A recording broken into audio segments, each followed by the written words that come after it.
Always tracking, always alerting. Here's your Storm Track 15 weather. 5:17. Happy Monday if you're just tuning in here. We continue to keep a close watch on Hurricane Beryl as it moves into the Caribbean. There we go. Adam, what's the latest?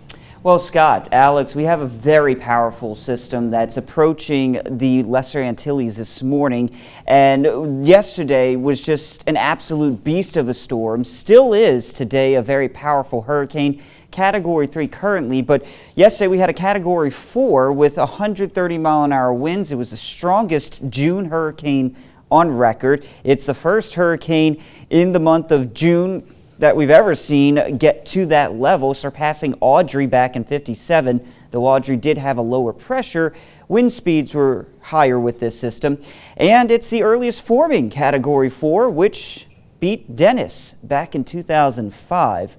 Well, today it's not looking as well formed, and that's because it went through what's called an eye wall replacement cycle. Basically, it builds a new eye wall, which is the strongest part of the storm, and kind of collapses in on itself. So those winds weakened from 130 to 120 miles an hour. Now, again, that's still a very powerful system. Pressure has come up from around 960 to 965, and it's still booking it at 20 miles an hour. We are still seeing, though, it trying to reform that eye wall and get stronger this morning.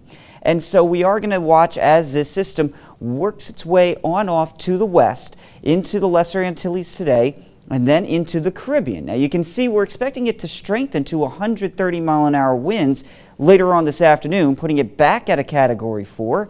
And then in the days ahead, still keeping it a powerful system, but weakening it gradually due to a little bit of wind shear that impacts the system going into Wednesday, Thursday, and then Friday before it makes landfall in the Yucatan and then moves possibly into the southern Gulf of Mexico. But the good news, look at that, it does weaken to a tropical storm by that point in time. Now, the reason that we're expecting it to move westward is there's this big blocking high pressure to the north, and Beryl is sitting right underneath that. It's getting forced to the west. But then what happens into the week, late week into the weekend?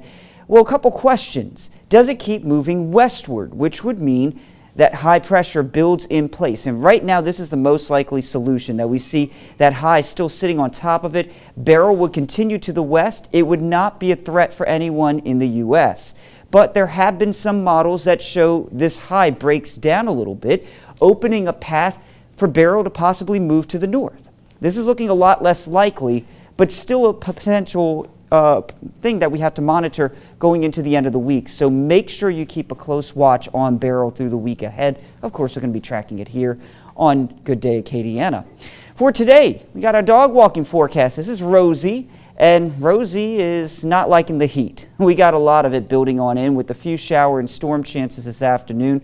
An excessive heat warning in place for St. Landry, St. Martin, Iberia parishes, and that is because you'll see those feels-like temperatures of around 110. The rest of us under a heat advisory. We're already in the 80s. In fact, Gaydon is at 83, Lafayette sitting at 81. Currently seeing some pretty quiet conditions from our Hub City Tower camera. And today, we're not really looking at much in the way of help from Mother Nature to cool us off. By the time we get to midday, we start to see a few showers and storms developing here down around the coast and then moving inland. That's with that sea breeze, but not really looking at much help as we head into the afternoon. Look at these temperatures, mid to upper 90s. Yeah, Lafayette could be hitting 97 this afternoon. Yesterday was the hottest day of the year where we did hit 97. More of that heat in store through the next few days. Your 4th of July, well, it's looking hot, but fairly dry overall. We'll watch for one or two isolated showers and storms, but I think the fireworks should go off without too much of a hitch. And then into the weekend, not much change there. It does look like, as I mentioned, high pressure should protect us from Beryl, but of course, we'll continue to update you in case anything changes. So, Adam, that forecast is not Beryl related. No, that is not. That is expecting that Beryl is staying to our south, and that's where it looks to stay right now, but definitely take it easy out there with that heat. Can we keep Beryl to our south? We hope so. We'll call in some favors. Thanks, Adam.